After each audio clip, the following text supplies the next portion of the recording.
Alright, guys, so not to sound super dramatic or alarmist, but your 20s do unfortunately quietly determine the trajectory for the rest of your life. Most people don't even realize that it's happening every single day. Plenty of people think that they have time, that they'll figure it out, kick the can down the road, don't address the elephant in the room. But later is the result of starting the process now. So let's discuss a bit about it. The first thing broadly to discuss is going to be habits. I wanted this to be a bit of a longer video where we just examine 10 key points that I think are crucial to not only just improving your life, but also creating the framework that is going to be the rest of your life.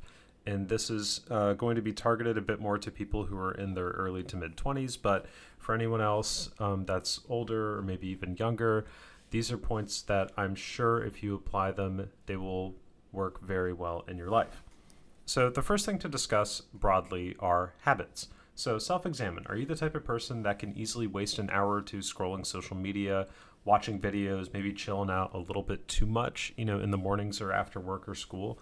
I know that I'm definitely guilty of this. I'm the type of person, unfortunately, that when I wake up, I'm on Twitter, I'm on Instagram, I'm on Yahoo Finance, checking stock quotes and stock futures like it really matters because everybody knows that retail is exit liquidity at the opening of the day because everybody's trading futures and trying to create a fake market pump. But tangent aside, with the scrolling that I'm doing, that's, something that I could have been, dedicating to like going to the gym or getting started, with something earlier in the morning, maybe building a skill set, working on learning a language, or maybe just like getting caught up on the news.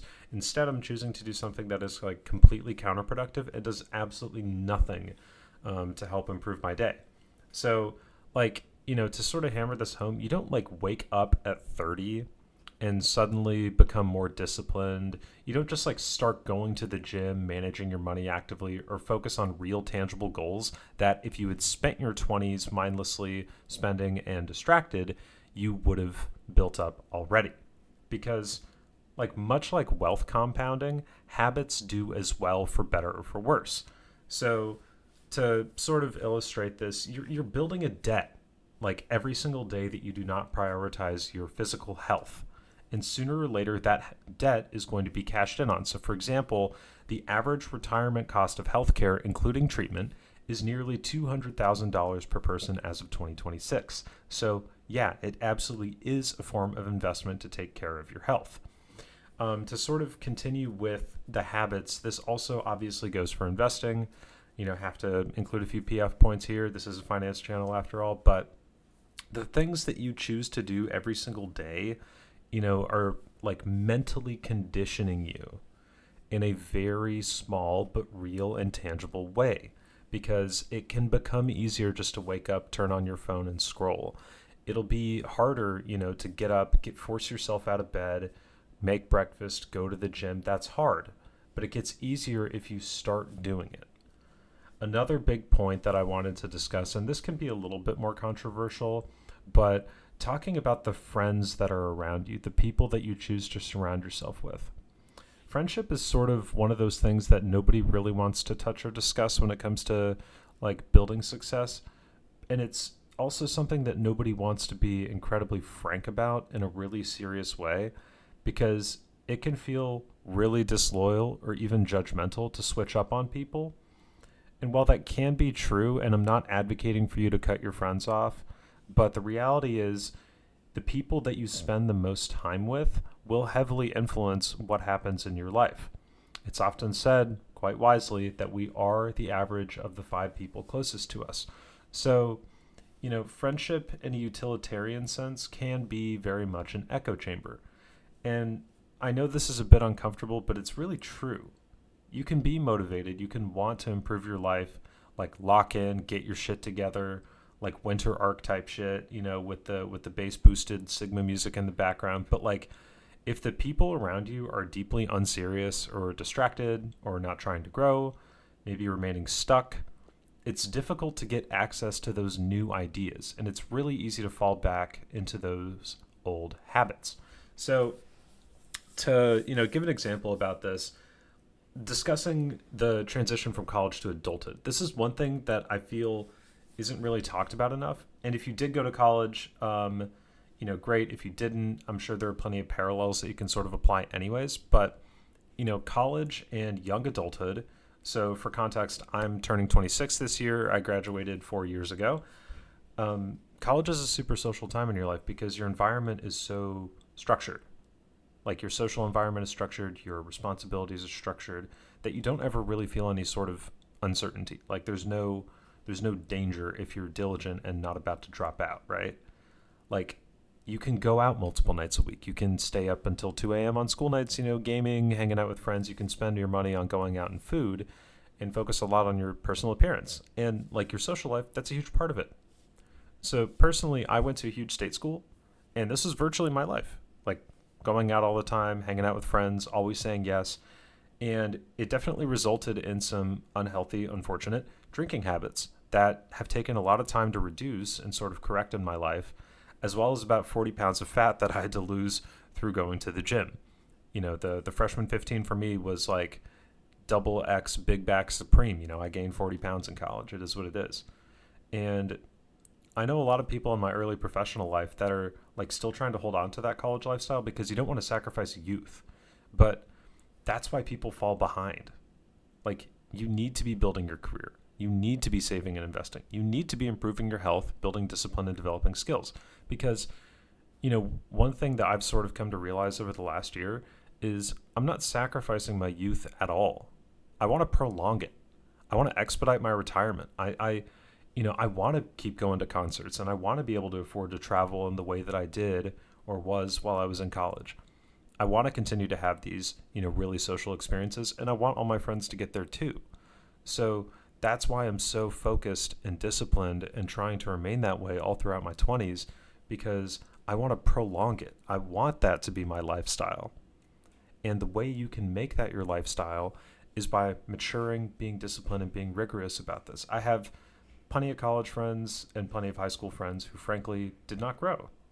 I'm sure you do too. Like we know those people, we love those people, but they're not self-improving. And sometimes loving friends from a distance can be necessary. This doesn't necessarily mean that you should cut people off, but it's worth reflecting on being intentional about who you spend most of the time with. Because, using this free time and trying to stay young, it's something that a lot of people can unfortunately fall into sort of a pitfall for, because it's easy to do what's comfortable. So just a few words on that. The next point that I wanted to discuss is the use of free time and maybe trying excessively to stay young. A big mistake a lot of people make in their 20s, honestly, is trying too hard to stay young instead of embracing the responsibility. Like getting control over your life, your finances, your goals is like one of the biggest flexes that you can have, because you can have it figured out and then still go out and do fun stuff. Because becoming more responsible and educated about your finances, career, and life as a whole isn't about giving up youth. It's about giving you control. A lot of people, after school, work, responsibilities, you have a few hours to choose what to do. And to be clear, some of that absolutely should be for leisure. You should have time to relax. But the thing about energy is that it replenishes every morning. It's not a battery that eventually dies. So you don't want to be one of those people that spends like their time gaming for 5 to 6 hours, or maybe watching content that is like slop content. Don't get me wrong. I love me some slop here and there, but that can't be the only thing you're watching. And then scrolling mindlessly, because there's nothing wrong inherently with relaxing, but if it's all that you do, then you'll never get where you want to go. Success, in my mind, is very deliberate. So learning skills like tech skills, I know the tech industry as a whole is cooked. And if I'm like, oh yeah, you should learn how to code, or no, I know that's shit advice. I know, I'm not 50, I'm not buying my avocado toasted coffee or whatever it is that boomers say, but maybe learning AI code, like Claude or something like that, that you can teach it to, do things for you. Maybe there's an idea that you want to apply. Maybe there's a program you want to build, maybe a game you want to eventually code or something like that. Claude can help you do that. So that's just one example of something that you can do. Or maybe content creation, like what I'm doing. You can make videos like this, talking into a mic and playing Team Fortress 2, and substituting that for real fiduciary advice. I hope that's not what you're doing, because if you're making financial decisions based off what I tell you to do, like you might be cooked. I might be cooked. Who knows? I'm kind of a dumbass. Sorry, that was a bad tangent. But if you're like in consulting, maybe try taking like a project management course. Like throw things at the dartboard. Try shit out, because eventually, you're going to be in your 30s. Maybe you get married. Maybe you have kids. Maybe you're balding. Real issues, real things that demand a lot of your attention. So trying stuff out right now in your 20s, it's crucial, dude. Like trying out a new hobby. Maybe that's the way you meet your friend, spouse, whatever. Like clarity comes from action. It comes from trying things, failing at them, adjusting, and then trying again. The next point to talk about is how you react to adversity. It's a big word, right? Adversity, right? It's something that is going to happen no matter what. You're going to have bad experiences in your 20s. There are going to be setbacks that are going to cause you to recede for a little while. Maybe a big relationship that you thought was going to last forever goes bust. Maybe it's a friendship, growing distance to the point of fracture. Maybe it's financial stress. Maybe it's a job that you really, really don't enjoy. People that are successful use setbacks as a point not only of learning, because, a lot of people will say, setback is just it's a teaching experience. It's something that you can learn moving forward, but that isn't always clear. Whenever I've had setbacks in my life, it just feels like you're just kicked to the dirt and like that's that. But, there is potential for growth there. And people that ultimately remain in these ruts become permanently discouraged. Maybe it's, from a bad interview gone awry. Maybe it's from a really big financial burden that you had to undertake, due to extraneous circumstances. Fear of rejection can be a major defining thing in your life. And really, when this also comes to jobs, because you are replaceable. So always be on the lookout, because discouragement can actively become a lifestyle. The best way to react to adversity is to create a pattern of how you're going to adjust to it. It's okay to have a mourning period. It's okay to give yourself a week or two, maybe, for something that's really damaging, like getting laid off. It's okay to mourn it and sit on the couch and eat ice cream and do whatever. But eventually, you could expect failure, and therefore you will avoid risk. Adversity is kind of unavoidable. It's something that you're always going to have something in your life, but growth always comes from how you handle it. So you need to just remember that, like adversity, taking those big jumps, getting, not getting it right the first time. These are things that you have to remember, because it's a part of your life, and it's going to be a part of your investing schedule as well. We'll see major bear markets in our lifetimes, and that's just something that we're going to have to be okay with. When the S&P goes down 50% over the course of a bear market, you need to still be investing in it, because it is going to recover. And frankly, do you have a better idea? So staying the course in the midst of troubled waters is one of the more difficult points that a lot of people are going to fail with, because they have a mindset of failure. They almost want to seek failure because it's somehow a validation of their way of thinking. But that's not what you want. So stay deliberate. The next point is your employer is not your family. A lot of people learn this lesson the hard way, because in your 20s, you're seeking stability and you're making sure that you're set up for the next decade of your life. Job stability, therefore, is a really, really big part of that. A job can give you a new place to live. Maybe somewhere where a lot of your friends are. It can feel really great to, start out your career with some of your best friends, and then you're all in the same place, and then you're all growing together. But what happens when you get laid off? What happens when that job doesn't turn out to be the job that you really wanted? What if you start feeling pulled to a, different career? A job can pay the bills, and it can help you get your nest egg started. That's what you should have the mindset of it being. They give you that first layer of security as your skill set becomes developed at the places you start working at. But to remember, those jobs are entry level. They're entry level because they're teaching you entry level skills. So regardless of all of that, you could be loyal, hardworking, committed to your job, but you can still be laid off and replaced if it benefits the company. That's not personal. It's unfortunately just the reality of business. That's why you need to be deliberate and strategic about your career. You need to focus on building valuable skills, creating a safety net for yourself in the form of a 6-month emergency fund worth of living expenses. If you can't afford to set that up, or maybe have other financial obligations, try 3. Try 1. Most Americans can't afford a $1,000 emergency expense. Don't be one of them.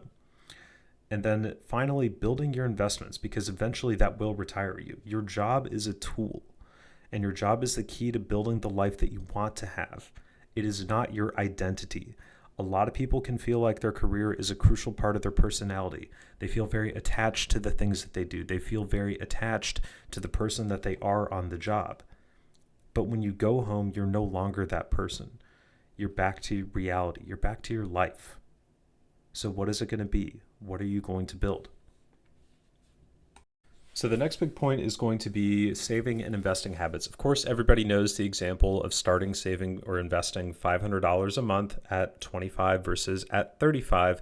But as you know, keeping with the theme of this video, I wanted to focus a little bit more on the habit aspect, because being deliberate about your investing habits, or even automating it, is what will eventually set you up for life. It's something that you'll be doing for a very, very long time, so to speak. So not focusing on arbitrary goalposts like your first 25K, 50, 100, whatever, you'll eventually adjust those goalposts as life goes on, but making sure that you have it as a habit is crucial to getting started. Investing any amount is a good amount.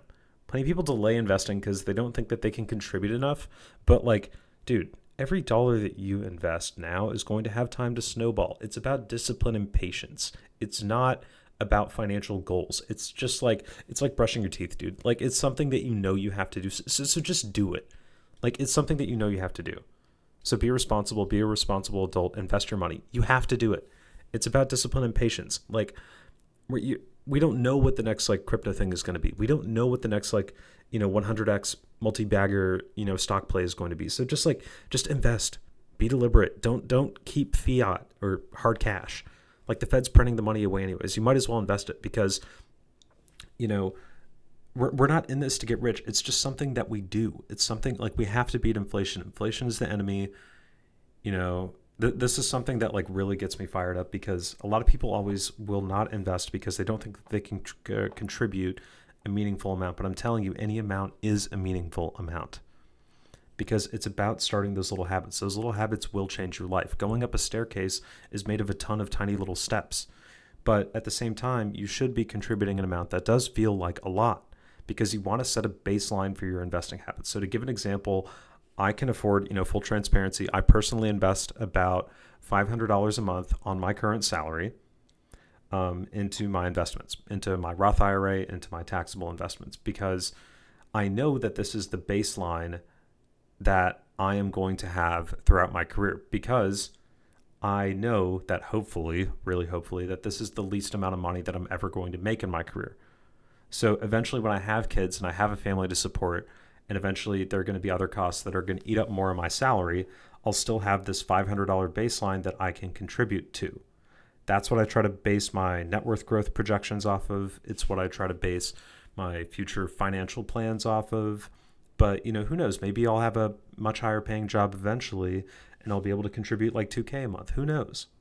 But that's why it's so important to set those baselines now and set some reasonable expectations for yourself.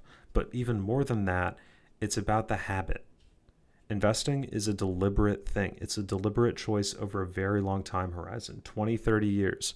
That's what you're going to be doing this for. So you might as well get comfortable with setting aside some of that money. The next point to discuss is spending habits. It's been covered sort of broadly in this video already, but I just wanted to focus on it briefly. Lifestyle inflation is a very, very real thing, because, once you get that bonus, once you get that raise, your lifestyle upgrades, and you begin to associate these kind of things with rewarding yourself, better apartment, new car, more going out. But people forget that your expenses will eventually match your income, and you won't be building anything. Your life won't be improving. You're just matching your old habits with a new price tag. And that's one of the biggest reasons that people stay stuck financially. So reward, this is a really powerful word, right? Dopamine, serotonin, whatever you want to call it.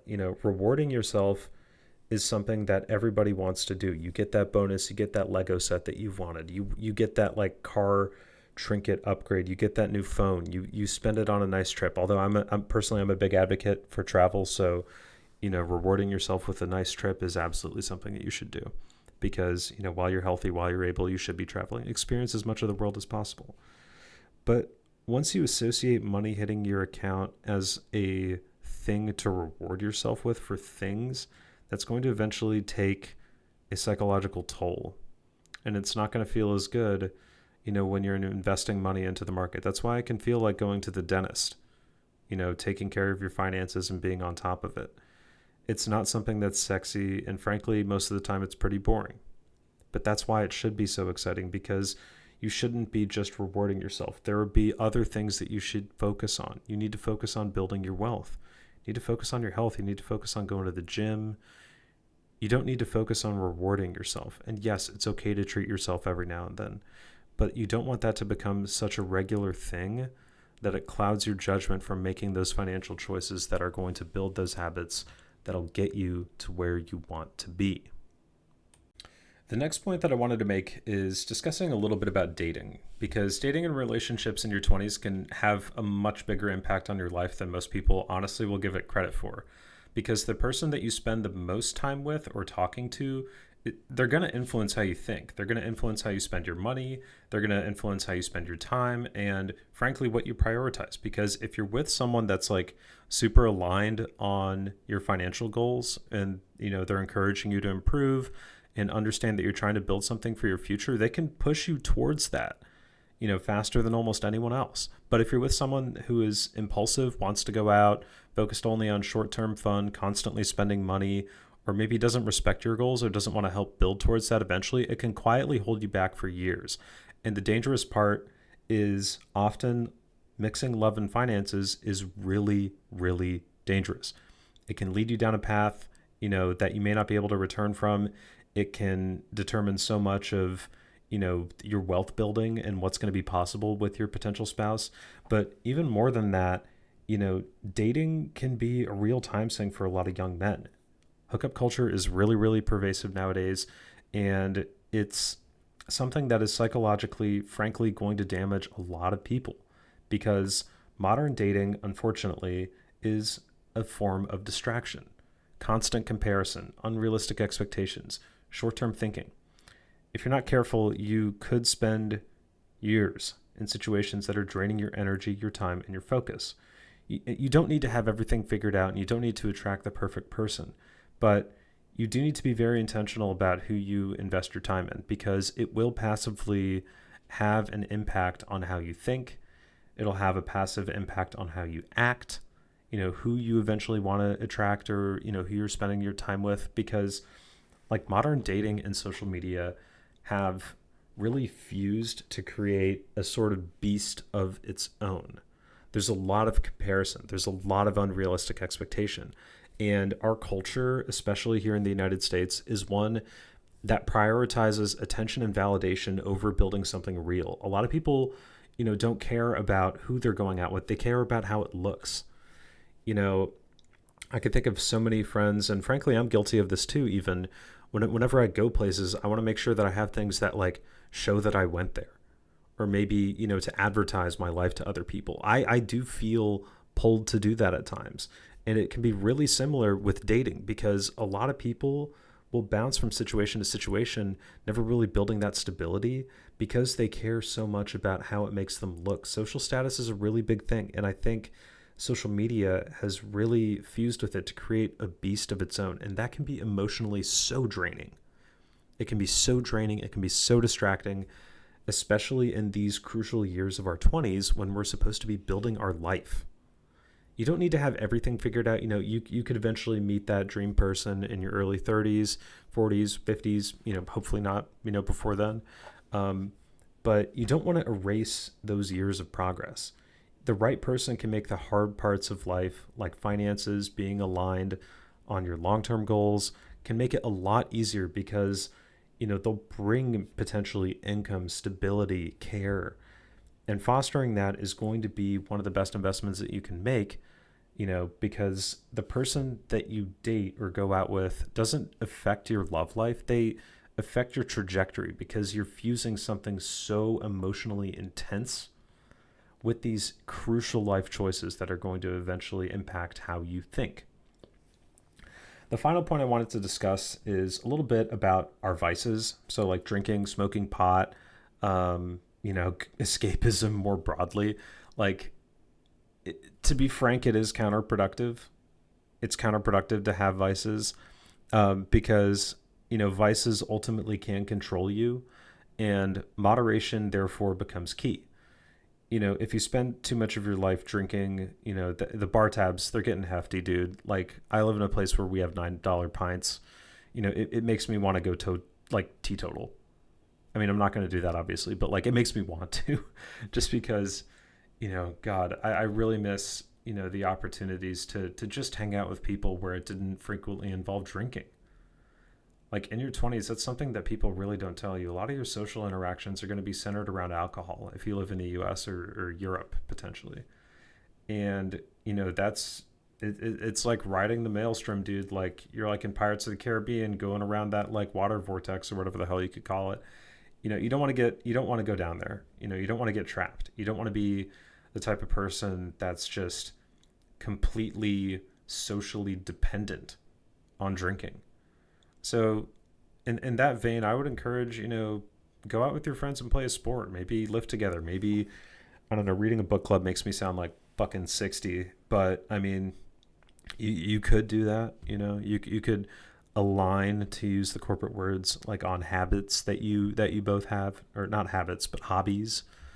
So, making sure that vices are under control is going to be something that is really going to allow you to have the mental headspace in order to accomplish your goals.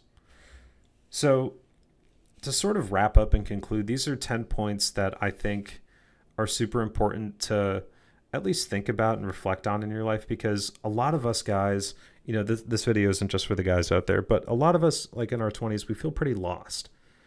You've accomplished this big thing, you've gotten through college. Maybe, you got your first big union job, or you've learned a trade. You've mastered something at this point in your life. At least I hope you have.